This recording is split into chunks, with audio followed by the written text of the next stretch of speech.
கோபுரம் சிட்ஸ் 9000க்கும் மேற்பட்ட வாடிக்கையாளர்களை கொண்ட நம்பிக்கையான சிட்ஸ் நிறுவனம். Download #cash app now. Lyca production Subaskaran தயாரிப்பில் ரஜினிகாந்த் சிறப்பு தோற்றத்தில் விஷ்ணு விஷால் மற்றும் விக்ராந்த் நடிப்பில் லால் சலாம் திரையரங்குகளில் வெற்றி நடை போடுகிறது. குறைந்த விலை, நிறைந்த தரம், தங்கள் தேவைகள் அனைத்தும் ஒரே இடத்தில். ஜெயச்சந்திரன். இப்படிதான் பலுச்சிஸ்தான் பார்டர்ல எதிரி நாட்டுக்கு எனக்கு வந்துக்கிட்டே இருக்காங்க. நான் நின்றுக்கிட்டே இருக்கேன். அவங்க வர்றாங்க, நான் நிற்கிறேன். அவங்க கடந்து போயிட்டாங்க, ஏன் நான் தூக்கிட்டேன். அதாவது ஆர்சியா இருந்த என்ன எம்சியா மாத்தின பெருமை நம்ம டைரக்டர் கார்த்திக் யோகியோட தான். அதாவது நீங்கள் தப்பாக நினைக்கிறீங்க. ஆர்சியாக இருந்தது ரவிச்சந்திரனாக இருந்தேன்னா மேஜர் சந்திரகாந்த் தான் மாறிட்டான்னு சொல்லணும். ரொம்ப தேங்க்ஸ் டைரக்டர் சார். ப்ரெஸ்ஸு, தொலைக்காட்சி, ஊடக நண்பர்கள் அனைவருக்கும் என்னுடைய கோடானு கோடி நன்றிகள். கிட்டத்தட்ட ஒரு 40 years 4 decades எனக்காக என்னோட பயணப்பட்டு என் வெற்றிக்காக உழைச்சவங்க எல்லாருக்கும் என்னுடைய மிக்க நன்றி. அதாவது ஒரு நடிகனுக்கு ஒரு படம் சக்ஸஸ் ஆச்சுன்னா மினிமம் 10 years தாங்கும் ஹீரோவாக இருந்தால். இப்போ அப்படி பார்த்தீங்கன்னா நான் 80s நிழல்கள் ஆரம்பித்து அப்படியே தம்பிக்கு அந்த ஊர், அப்படியே நாயகன், அப்புறம் அடுத்த ஒரு 90s பார்த்திங்கன்னா அண்ணாமலை, அருணாச்சலம், அப்படியே தர்மதுரை, அப்படியே 2000 மேலே கேஜி, ஏஜிஎஃப், அப்படியே வாய்ஸ் ஓவரில் சேஞ்சு ட்ராவல் ஆகி அப்படியே 2021 இந்த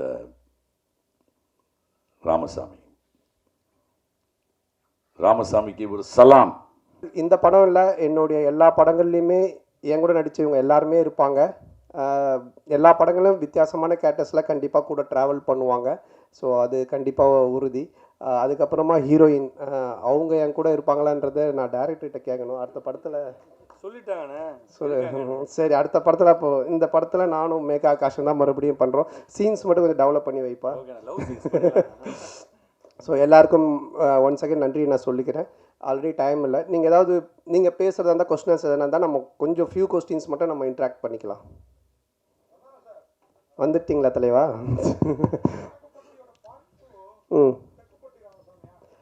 இல்லை, தெற்குப்பட்டி தென்ராசு அப்படின்னு சொல்லி நாங்கள் ஒன்று யோசித்து வச்சுருந்தோம். ஆக்சுவலாக வடக்குப்பட்டியிலேருந்து அந்த சைடு போயிட்டோன்னு. பட் இப்போது அதை விட வேறு ஒரு ப்ராஜெக்ட் போயிட்டு இருக்கிறதுனால இது கண்டிப்பாக பண்ணுவோம். இல்லை, அது நீங்கள் பார்க்குறவங்க தான் முடிவு பண்ணிக்கணும். ஆத்திகராக பார்த்தீங்கன்னா இது ஒரு ஆத்திகர் படமாக தெரியும், நாத்திகராக பார்த்தீங்கன்னா இது ஒரு நாத்திகர் படமாக தெரியும். ஏன்னா மக்கள் ரெண்டுமே மிக்சடு, எல்லாருமே கலந்து சினிமாவை என்ஜாய் பண்ணுன்றதுனால அப்படி ஒரு கிளைமேக்ஸாக டைரக்டர் வச்சுருக்காரு. நீங்கள் ஆத்திகரா நாத்திகரா? அப்போ சாமி படம் தான்.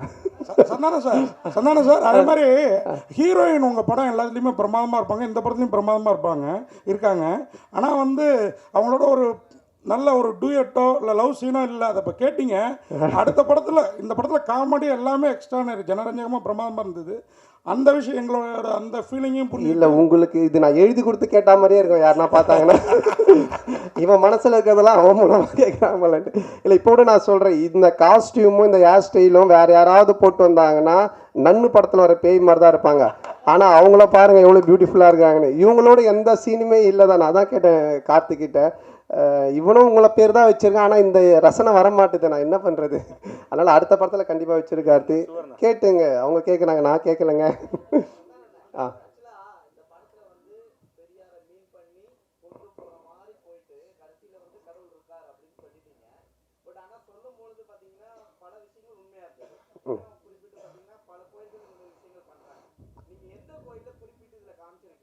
அதான் காமிச்சிருக்கேன், கண்ணாத்தா கோவில்.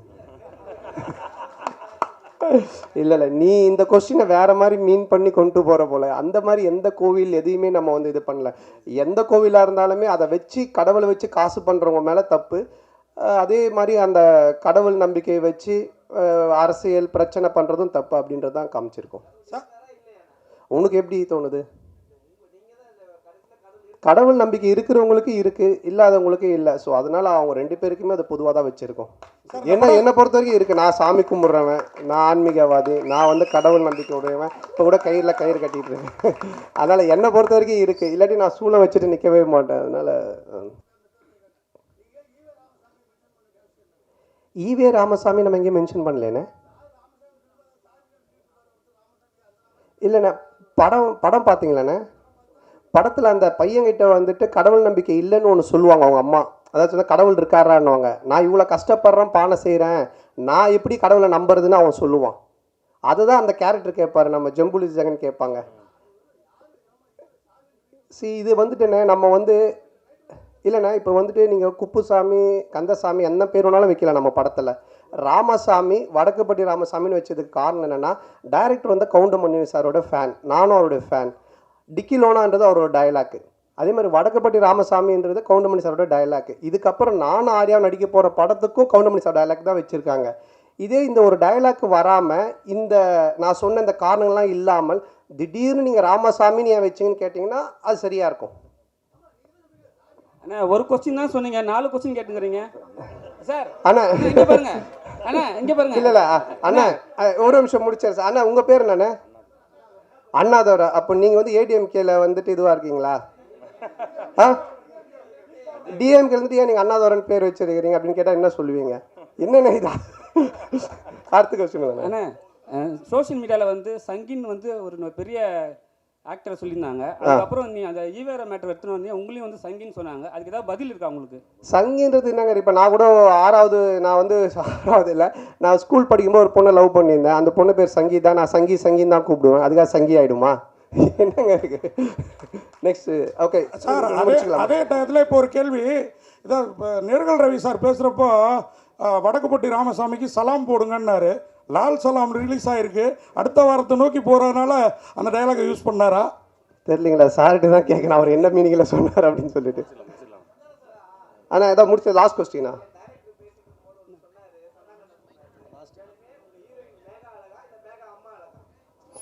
மேகா அம்மா அழகுன்னு யார் சொன்னது? நானா டைரக்டரா? இல்லை கண்டிப்பாக 2 பேருமே அழகு தான். ஸோ அதனால் ரொம்ப சந்தோஷம் உங்கள் எல்லாருமே சந்திச்சதில். ரொம்ப இவ்வளோ நேரம் பொறுமையாக இருந்து இந்த ஒரு வெற்றி சக்ஸஸ் மீட்டுக்கும் சப்போர்ட் பண்ணிட்டு இருக்கவங்க எல்லாருக்குமே ரொம்ப நன்றி. தொடர்ந்து சப்போர்ட் பண்ணுங்கள். நீங்கள் எனக்கு சப்போர்ட் பண்ணுறது, யாரெல்லாம் சிரித்து இந்த படம் பார்த்து என்ஜாய் பண்ணுறாங்களோ அவங்க எல்லாருக்குமே நீங்கள் சப்போர்ட் பண்ணுறதுக்கு சமமான ஒரு விஷயம். ஸோ எல்லாருக்குமே என்னுடைய மனமார்ந்த நன்றி. தேங்க்யூ.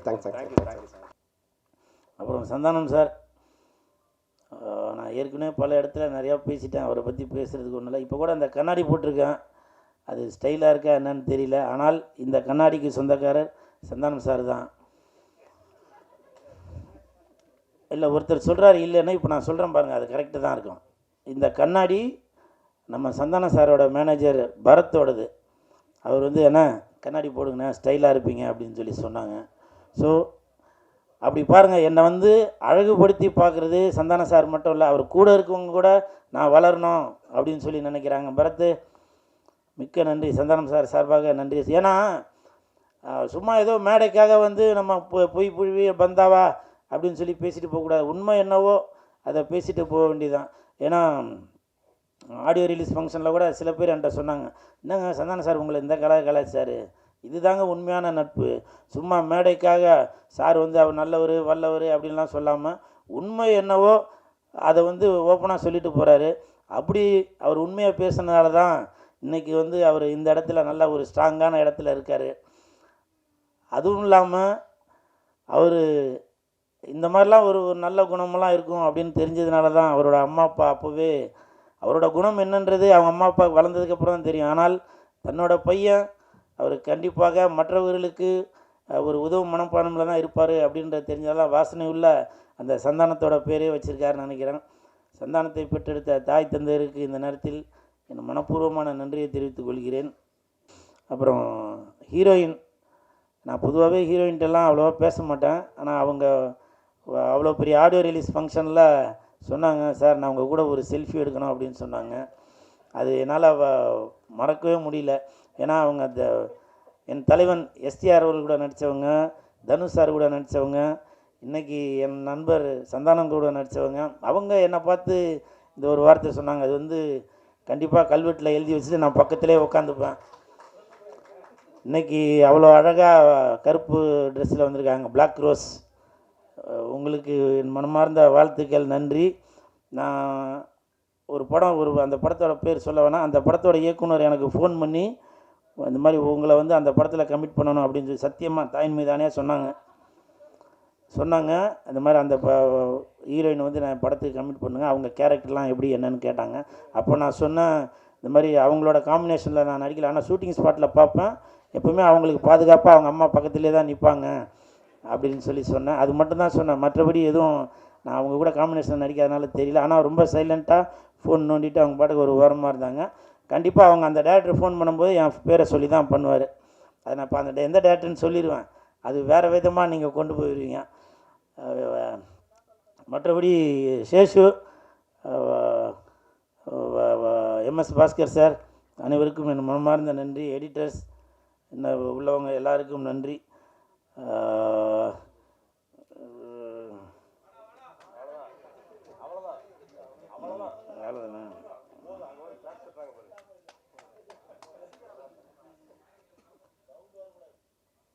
ஆபருக்கும் டாபருக்கும் எப்படி ஆபருக்கும் டாபருக்கும் ஆளி நாலு நானுங்கோ, பானைக்குள்ளே யானை பூந்த கதையை கொஞ்சம் கேளுங்கோ, வேப்ப மரம் புளிய மரம், அதுக்கு என்னப்பா மறந்து போச்சா, அண்ணங்கிட்ட பேசுங்கோ, வடக்குப்பட்டி ராசா இந்த ராமசாமி தானுங்கோ.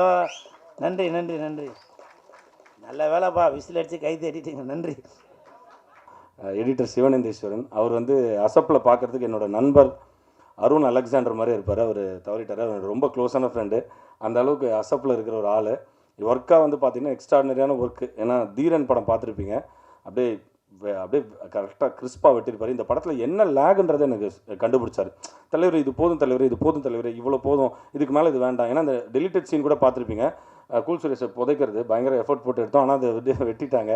ஆனால் டெலிட்டட் சீனில் விட்டோம். ஏன்னா அவர் சொன்னது என்ன, கதையோட பேசிங்கில் இப்போ வந்து ஹீரோ கேரக்டர் சேசிங்கில் போயிட்டுருக்காங்க. அந்த சேசிங்கில் போயிட்டு இருக்கும்போது கட் பண்ணி ஒரு ட்ராமா போட்டால் அந்த இடத்துல ஒரு லேக் அடிக்குன்னு சொல்லி எனக்கு எங்கெங்கெல்லாம் அந்த மைனஸை வந்து தூக்கிட்டார். ஸோ அதனால தான் படத்தோட கிரிப் உள்ள சூப்பராக இருந்துச்சு. அண்ட் அவரோட அசிஸ்டண்ட் அபிஷேக், அவனை பற்றி சொல்லி ஆகணும். இந்த படத்தில் வந்து என்னோட அசிஸ்டன்ட் டைரக்டருக்கு ஈக்குவலாக ஒர்க் பண்ணானா அபிஷேக் தான். அவனுக்கு மட்டும் ஒரு ஸ்பெஷல் கிளாப்ஸ் கொடுத்துருங்க.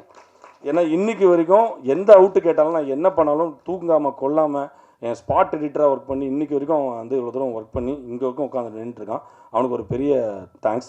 And I think technician team முடிஞ்சதா. ஸோ இதுதான் டெக்னீஷியன் டீம். டக்குன்னு பேக் டு ஆர்டிஸ்ட் டக்குன்னு போயிடுறேன்.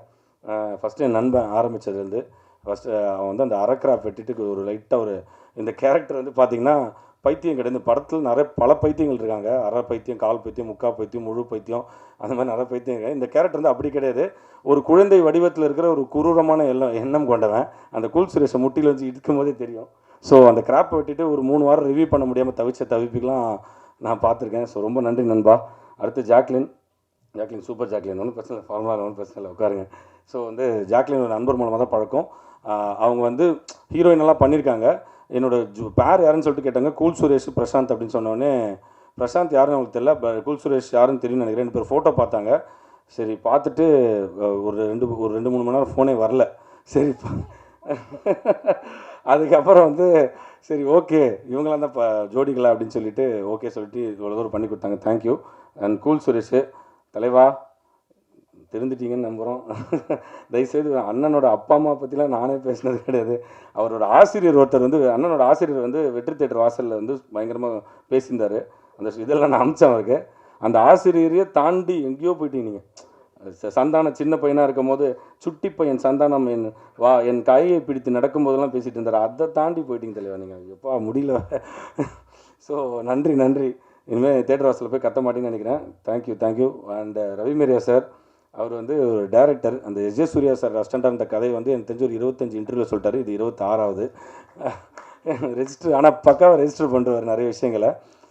சும்மா காமெடிக்கு சொன்னேன். பட் அதை தாண்டி அவர் பயங்கரமான ஒரு பர்ஃபார்மர். நேற்று வரைக்கும் கால் பண்ணி தந்தியில் ஆட் வந்துச்சா, கரெக்டாக இருந்துச்சா, எல்லாமே இந்த படத்தோட வெற்றியை ஊர்ஜிதப்படுத்துறதுக்கு உண்டான எல்லா போராட்டங்கள் அந்த படத்தோட ஸ்டார்டிங்லேருந்து இப்போன்னு இல்லை, டப்பிங்லேருந்து நான் எப்போ கூப்பிட்டாலும் வந்து நின்று எனக்கு பண்ணி கொடுத்து, நேற்று கூட எனக்கு ஷோ கூப்பிட்டோன்னே அவரோட வெட்டிங் டே வெட்டிங் டே சொன்னால் தலைவா வெட்டிங் டே அன்றைக்கி நான் எங்கே இருக்கணும் உங்கள் கூட உட்காந்துருக்கேன் அப்படின்னாரு. ஸோ அந்த மாதிரி எனக்கு சப்போர்ட் பண்ணி கொடுத்தாரு. மேஜர் வணக்கம். மேஜர் சந்திரகாந்த் வந்து என்னோடய டார்லிங். அவர் ஒரே விஷயம் சொன்னார், சார் உங்களோட நடிகர்கள் உங்களோட நண்பர்கள்லாம் கூப்பிட்டாங்களா அப்படின்னு. இல்லை தலைவர் எல்லாம் சுவிட்ச் ஆஃப் பண்ணி படுத்துட்டானுங்க அப்படின்னேன். ஏன் அப்படின்னு சொல்லிட்டு கேட்டேன். நான் வந்துட்டானே இவன் திருப்பி கன்னி வெடியில் மாட்டினவன் எஸ்கேப் ஆகி திருப்பி வந்துட்டானே. அவங்களால என்ன எல்லாம் சும்மா காமெடியாக சொன்னார். நண்பர்கள் தான் டெட் பாடியாக போயிட்டான்னு நினச்சான், வந்துட்டான்டா திருப்பி ஐம் பேக் அப்படின்னாரு. சார் நீங்கள் பேக்கில் இல்லை, எப்பயுமே நீங்கள் மாசாக தான் இருந்திருக்கீங்க. இன்னும் இறங்கி அடிக்கிற மாதிரி சில விஷயங்கள் பண்ணுவோம் சார். நட்டியை பற்றி பேசியாச்சு, ரொம்ப ஹிந்தி நடிகர் மாதிரி இருக்காரு. அந்த ரித்திக் ரோஷன்லாம் இல்லைங்க, அந்த இன்னும் அந்த இது பேர் என்னண்ணே, கோல்கேட் பேஸ்ட் ஆடலாம் வருவார், அவர் பேர் என்ன பேர் மச்சு பேர் இல்லை இந்த இது ஜோதிகா அவங்க படத்தில் கூட வருவாருங்க. அந்த படம் அவர் தெரில, அவர் பேர் தெரில. சுனில் செட்டியா? சுனில் செட்டி தமிழ்நாட்டின் சுனில் செட்டி அவர் தான். வந்து மன்மதன் வல்லவன் படத்தில் நடிச்சிருப்பார். ஸோ அவரை பற்றி நிறைய சொல்லிட்டேன், பட் இருந்தாலும் அஸ் ஃப்ரெண்டாக ஜாலியாக சொல்லிக்கிறேன். தேங்க்ஸ் தலைவா, ரொம்ப ரொம்ப நன்றி. தயவுசெய்து வந்து முடி கொஞ்சம் சீக்கிரம் விட்டுறீங்க, என்னன்னு தெரில, அது ஒரு மாதிரி இருக்குது. அண்டு அப்படியே அதுலேருந்து வரேன். தீபக் பற்றி பேசுறது, Ravi sir, Jeeva sir collector, அவர் பார்த்து திடீர்னு சால்ட் அண்ட் பெப்பர் கேட்டப்பில் வேறு மாதிரி இருக்கார். நன்றி. சேஷுண்ணா கலக்கிட்டீங்கண்ணா, சூப்பர்ண்ணா. அந்த டான்ஸ் எல்லாம் போடும்போது அவர் அந்த வளையல் வாங்கிட்டு வந்தார், 2000 ரூபா கொடுத்தாரு. அந்த வளையலுக்கு நான் வளையல் வேணான்னு சொல்லிட்டு வச்சுட்டேன். அந்த வளையல் இப்போ வரைக்கும் அந்த காசு கேட்டிருக்காரு என்கிட்ட 2000 ரூபா. அந்த தயவுசு அந்த 2000 ரூபா கொடுத்துருங்க அவர்கிட்ட. கொடுத்துட்றேண்ணா. அந்த காஸ்டியூம் வேணான்னு சொல்லிட்டு நான் சொன்னேன், கொடுத்துட்றேன். தேங்க்யூ. எம்எஸ் பாஸ்கர் சார், அவர் நடிப்பை பற்றிலாம் பேச வேணாம், பட் ஒரே ஒரு விஷயத்தை பற்றி நான் பேசிக்கிறேன். அந்த ரீசெண்டாக ஒரு டப்பிங் கரெக்ஷன் கூப்பிட்டுருந்தோம். தம்பி எப்போம்மா படம் ரிலீஸ்ன்னு கேட்டார். February 2. என்ன February 3 வரைக்கும் நீங்கள் உட்காந்து டப்பிங் பண்ணிட்டு இருப்பீங்களா அப்படின்னாரு. கிட்டத்தட்ட ஒரு 30, 40, 50 கரெக்ஷன் அவருக்கு. ஏன்னா எதுக்காக சொல்கிறேன்னா, அந்த கிளைமேக்ஸ் டைலாக் வந்து ரொம்ப பேசப்பட்டிருக்கு, ரொம்ப பேலன்ஸ்டாக இருக்குன்னு. அது கிட்டத்தட்ட ஒரு 7-8 வருஷன் போய் கரெக்டாக ரெண்டு பேர் எந்த தரப்பையும் நம்ம பாதிக்கக்கூடாது, ரொம்ப பேலன்ஸ்டாக சொல்லணும் அப்படின்னு சொல்லிட்டு அதில் சந்தானண்ணனோட இன்புட் ரொம்ப கரெக்டாக இருந்தது. அந்த கிளைமேக்ஸ் இந்த உருவம் வந்ததுலேருந்து ரெண்டுமே கரெக்டாக பேலன்ஸ் பண்ணி பண்ணணும் அப்படின்றதுக்கு வந்து ரொம்ப ரொம்ப மெனக்கெட்டு பண்ணார். அதுக்கு சப்போர்ட் பண்ண ரொம்ப நன்றி. அண்டு மேகா ஆகாஷ் பற்றி சொன்னோம்.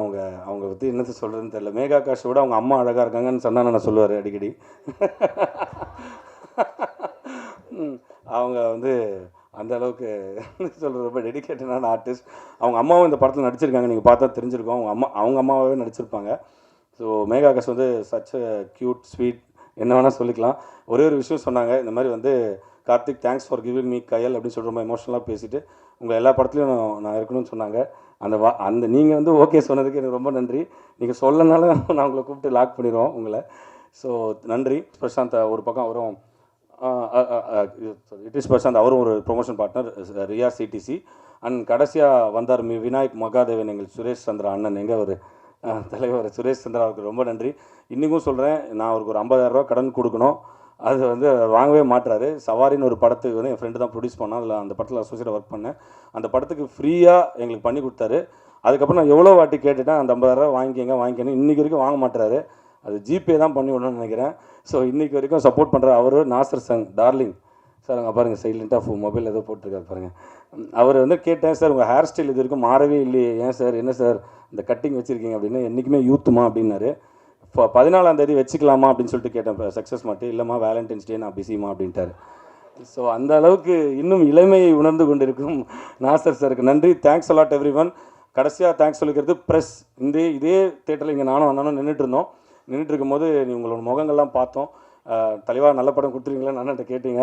ஸோ கண்டிப்பாக பண்ணிடுவோம் அப்படின்னு சொன்னாங்க. நான் உண்மையாகவே பயந்தேன். அசிஸ்டன்ட் டேரக்டர் சொன்னேன், அவங்க பெருசாக ரியாக்ட் பண்ண மாட்டாங்கடா, நீங்கள் வந்து அதை வச்சு நீங்கள் ரெஸ்பான்ஸ் செக் பண்ணாங்கடா அப்படின்னு சொல்லிட்டு நான் வெயிட் பண்ணிட்டு இருந்தேன். நான் வெளியில் டென்ஷனில் இருந்தேன். ஃபோன் பண்ணி நான் செம்மையாக கிளாப் பண்ணிடுறேன், நான் உள்ளே வாங்கினேன். அந்த ஓரமாக நின்று பார்த்தேன். நீங்கள் ஆரம்பித்து வச்சதாங்க, சத்தியமாக கோடி கோடி கோடி நன்றி நான் சொல்லுவேன். நீங்கள் ஆரம்பித்து வச்சதான் இந்த கிளாப்போட வைப்ரேஷன் அப்படியே தேட்டருக்கு அது கன்வெர்ட் ஆச்சு. எல்லா ப்ரெஸ் அண்ட் மீடியாவுக்கும் ரொம்ப ரொம்ப நன்றி. எல்லாம் பர்சனலாக வந்து இதே மாதிரி காமெடி படம் பண்ணுங்கன்னு சொல்கிறாங்க. அது அவ்வளோ பெரிய வார்த்தை. நான் என்னோடய பொறுப்பை உணர்ந்து இப்போ எனக்கு ரெஸ்பான்சிபிலிட்டி அதிகமாக இருக்குது. அடுத்த படத்தில் இன்னும் உங்களை பயங்கரமாக சிரிக்க வச்சு, உங்களை வந்து மகிழ்விச்சு, உங்ககிட்ட உங்கள் பேனாட்டேருந்து சூப்பர் அப்படின்ற அந்த ரிவ்யூ வாங்காமல் நான் விட மாட்டேன். அதுக்கு நான் பயங்கரமாக கடினமாக உழைப்பேன். நன்றி. Thanks a lot everyone. Thanks a lot. Emmapuram chips 9000க்கும் மேற்பட்ட வாடிக்கையாளர்களை கொண்ட நம்பிக்கையான சிப்ஸ் நிறுவனம். Download #cash app now. Lyca production Subaskaran தயாரிப்பில் ரஜினிகாந்த் சிறப்பு தோற்றத்தில் விஷ்ணு விஷால் மற்றும் விக்ராந்த் நடிப்பில் லால் சலாம் திரையரங்குகளில் வெற்றி நடை போடுகிறது. குறைந்த விலை நிறைந்த தரம் தங்கள் தேவைகள் அனைத்தும் ஒரே இடத்தில். ஜெயச்சந்திரன்.